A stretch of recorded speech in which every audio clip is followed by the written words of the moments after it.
नमस्कार दोस्तों, आपका स्वागत है आपके अपने YouTube channel Vidhi judicial academy में। मेरा नाम है Vijendra Verma and I am the director founder of the Vidhi judicial academy. We provide coaching for the judicial services exams and through this video we are trying to reach out you to provide you full professional exam oriented coaching for the judicial services and that is free of cost. इन classes में जो videos हम आपको provide करेंगे, we are going to provide you the entire foundation course including all the books, including all the details whether it is required for the prelims or mains or for the guidance for the interview. Means in videos को आपने सिर्फ इतना करना है, sequence में देखना है, playlist को अच्छी तरीके से देखना है, सब्जेक्ट वाइज मिल जाएंगे आपको, CPC, constitution, contract, BNS, BNSS, इन सब की प्लेलिस्ट आपको सीक्वेंस में मिलेगी। इन प्लेलिस्ट को देख करके आपने you have to take the coaching from the scratch. First video से लेके लास्ट वीडियो तक आपने करना है। उन्हीं वीडियोस में आपको गाइड किया गया है कि किस तरीके से आप किसी को कोई सा particular provision, section, sub section उसको प्रीलिम्स के लिए पढ़ना है क्या, मेंस के लिए पढ़ना है क्या, और उसके किस तरीके से नोट्स करने चाहिए, कैसे आपको रिवीजन करना चाहिए, इन्हीं वीडियोस में डिटेल में गाइडेंस आपको मिलेगी। तो प्लीज आपसे ये रिक्वेस्ट है, आप ये ना समझें कि यूट्यूब में फ्री में दिया गया है तो फिर ऐसे ही होगा। ये वो प्रोफेशनल कोर्स है जिसके लिए हम लोग अच्छी खासी हाई फीस लेते आए हैं स्टूडेंट से, लेकिन एक टाइम आता है इंसान को समाज के लिए भी करना चाहिए, और उसी इंटेंशन के साथ में we are providing you the entire course free through the YouTube channel Vidhi judicial academy. तो प्लीज हर वीडियो की जो थंबनेल है उसको देख करके आपको आइडिया लग जाएगा कि इसका सब्जेक्ट क्या होने वाला है। कुछ टॉपिक्स ऐसे होते हैं जिनको एक लेक्चर में कवर नहीं किया सकता, तो उसमें लेक्चर नंबर 1, 2, 3 सीक्वेंस से मिलेगा। प्लीज उस तरीके से देख लीजिएगा, और नोट्स आपको अपडेटेड मिलेंगे, उसके लिए कहीं जाने की जरूरत नहीं है। नोट्स का जो लिंक मिलेगा आपको डिस्क्रिप्शन बॉक्स में मिल जाएगा आपको। And thank you very much, wish you all the best. Now see, so basically you will see कि who are the persons who can file appeal. So there are 3 categories. Number 1, a party to the suit who is aggrieved or adversely affected by the decree, there is no dispute. And second, if such party is dead, his legal representative, अगर party का स्वर्गवास हो गया या नरकवास हुआ, that's not a story, लेकिन he is dead, then his legal representative। लेकिन ये बात आती कहाँ से है? Please go to section 146 CPC. Section 146 में यहीं पढ़ा रहा हूँ आपको, very very important for your prelims. Please go to section 146, only important for your prelims, not important for your mains, because it has been referred here, तो better we understand this section here itself. Section 146, proceedings by और against representatives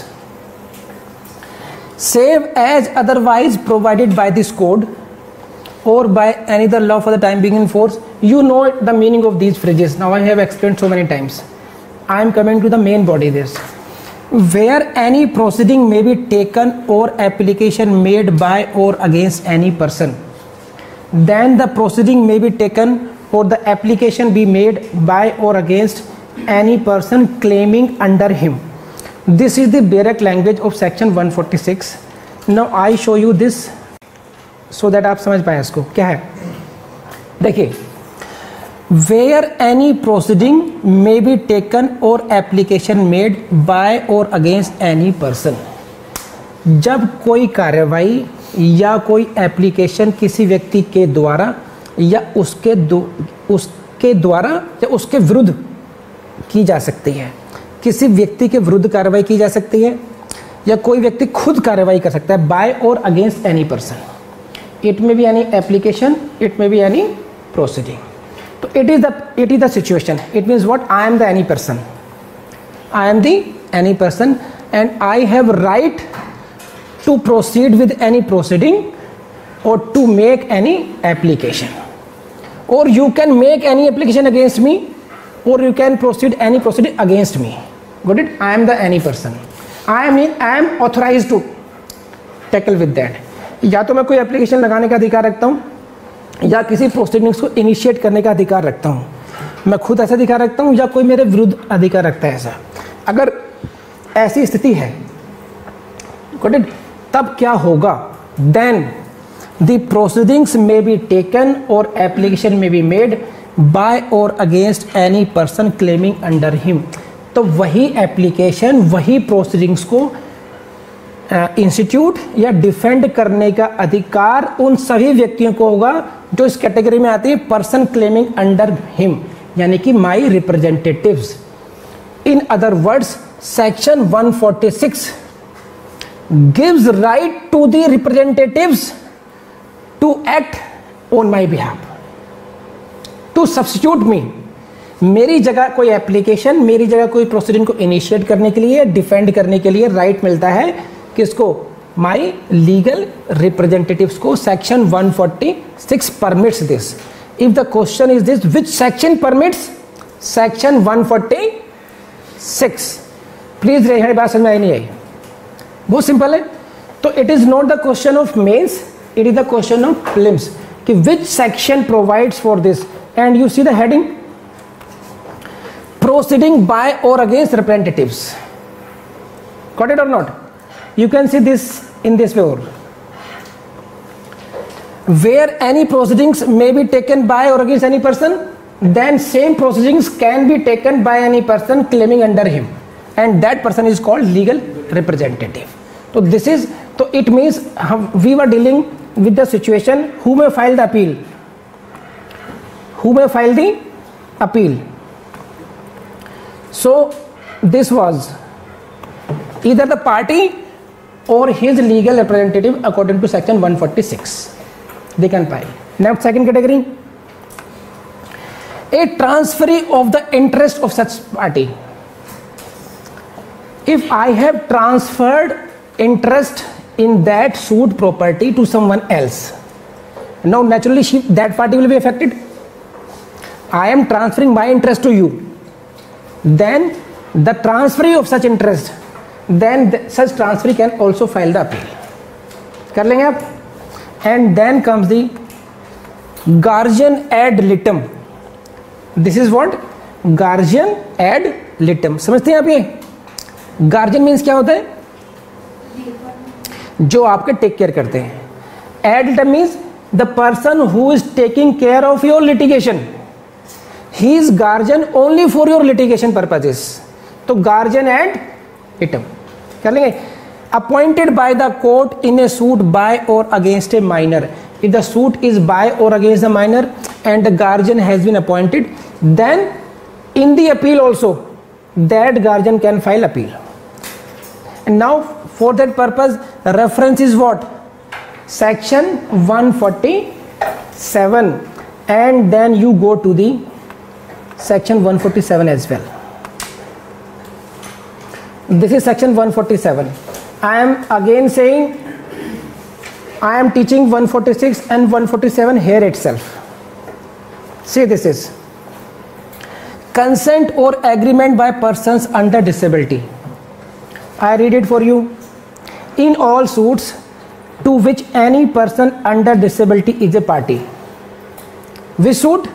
This is the suit. In all suits to which any person under disability is a party. If one of the party is under disability means he is either minor or he is either insane person. He is not in the eye of law able to defend or pursue the suit. He is under some kind of disability, legal disability. बात समझ में आ गई? तो this is the suit in which one of the party is under disability. ऐसे cases में क्या होगा? In all suits to which any person under disability is a party, any consent or agreement as to any proceeding shall, if given or made with express leave of the court by the next friend or guardian for the suit, have the same force and effect as if such person were under no disability. Now I read for you. मैं समझाता हूँ उसमें. Section 147 is basically dealing with the effect of consent. Effect of consent by whom? By the next friend or guardian. Next friend or guardian of whom? The person who is under disability. You can see like this. See, any consent or agreement किसने दिए? By the next friend और guardian for the suit ने दिए। कैसे दिए? If given or made with the express leave of the court in such suit, which suit in which one of the party is under disability, number 1, there is a next friend or guardian appointed in that case, number 2, number 3, that next friend or guardian has given consent or has entered into an agreement but with express consent of the court. Then what would be the consequence or effect of such consent or agreement? According to 147, such consent or agreement shall have the same force and effect, जैसा कि वो व्यक्ति खुद देता minor अगर वो disability में नहीं होता, shall have the same force and effect as if such person were under no disability। समझे बात? इसको मैं ऐसे थोड़ा एग्जाम्पलीफाई कर देता हूँ। सपोज कीजिए Arushi madam is a minor and she is a party to the suit. I am her guardian in that case. If she is plaintiff, I am next friend. If she is defendant, I am guardian. Got it now? Now during proceedings, I enters into a compromise with the opposite party, but with the express consent of the court. Then what would be the fate? What is the importance of my agreement? क्योंकि interest किसके साथ affect होंगे? Minor के। This case was for the bungalow of Arushi. Arushi के बंगले के लिए case ले रहा है। My interest is on nothing। मेरा इंटरेस्ट केवल कितना है कि I am representing his interest। Got it? But I am entering into a contract agreement with the opposite party. Then what will be the effect or what the value of that my consent or my agreement?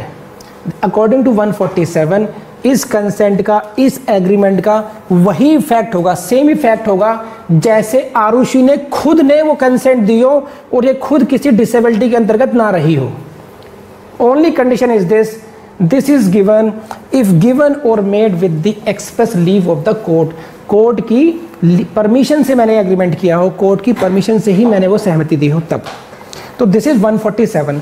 तो in this case guardian can file the appeal as well. समझे नहीं समझे आप लोग? ये तो 146 ही पढ़ लिया आप लोगों ने एंड 147 भी आ गया इसमें आपका। तो this is guardian ad litem and again fourth category is this, we have discussed it, any other person with the leave of the court if he is adversely affected by the decree. He is not party to this but he can also file the appeal if his interest are adversely affected. Case state of Punjab Amar Singh आदि Firoz Shah. Please raise hand अगर यहां तक समझ में आ गई बात तो। Now come to the next topic in this, appeal by one plaintiff against another plaintiff. Whether plaintiff, there are more than one plaintiff in this case. तो whether one plaintiff can file an appeal against the other plaintiff. There are two parties in a suit. Opposite party दो suit होंगे नहीं। जैसे मान लीजिए I am bringing a suit against you, तो I will be called plaintiff and you are defending your suit, you will be called defendant. Suppose I along with Vishnu, we are instituting a suit against you, तो I am plaintiff number 1 P1 and he is P2 plaintiff number 2। तो question is here this कि whether one plaintiff can file appeal against the other plaintiff or not।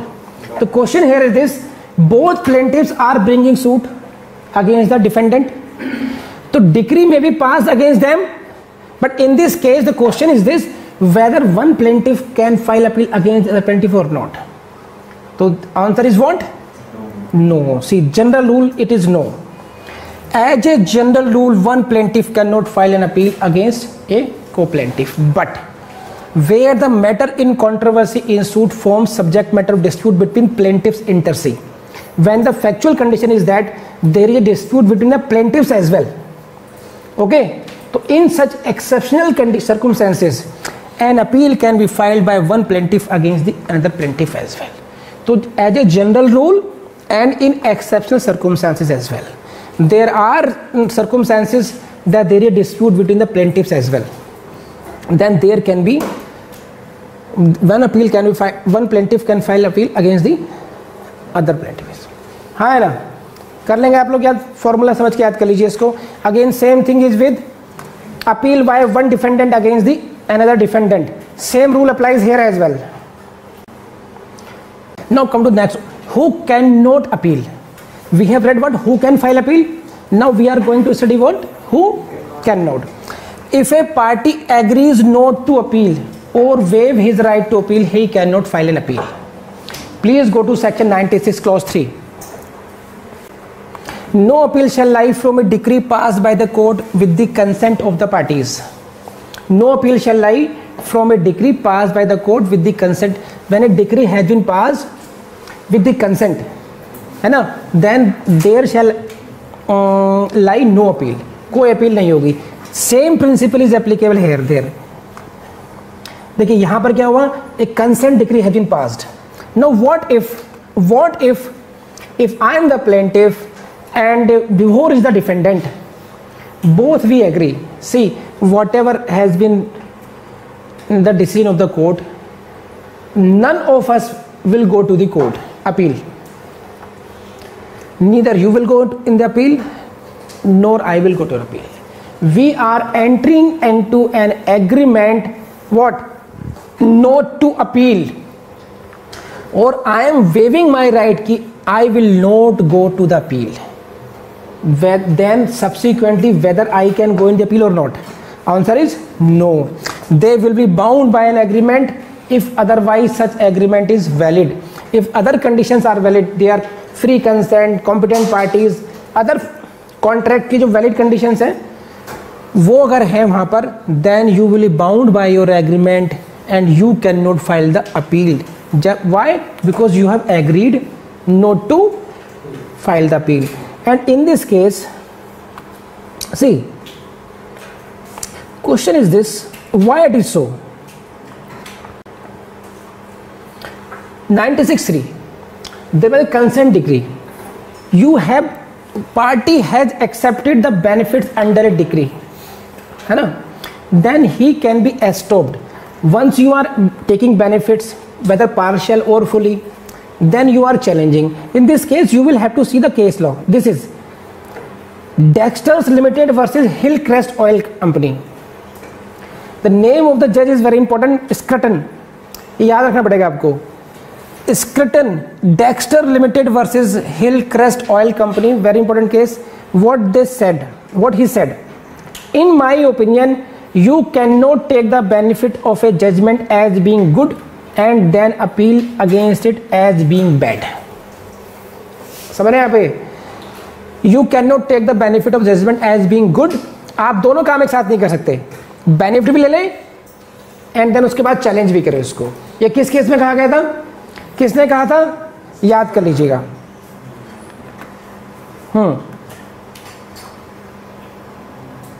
सी इसमें क्या है ना, आपको ये चीज समझनी पड़ेगी। देखिए agreement not to appeal, whether agreement not to appeal is valid agreement और नॉट, इसमें टेक्निकल पॉइंट ये है। देखिए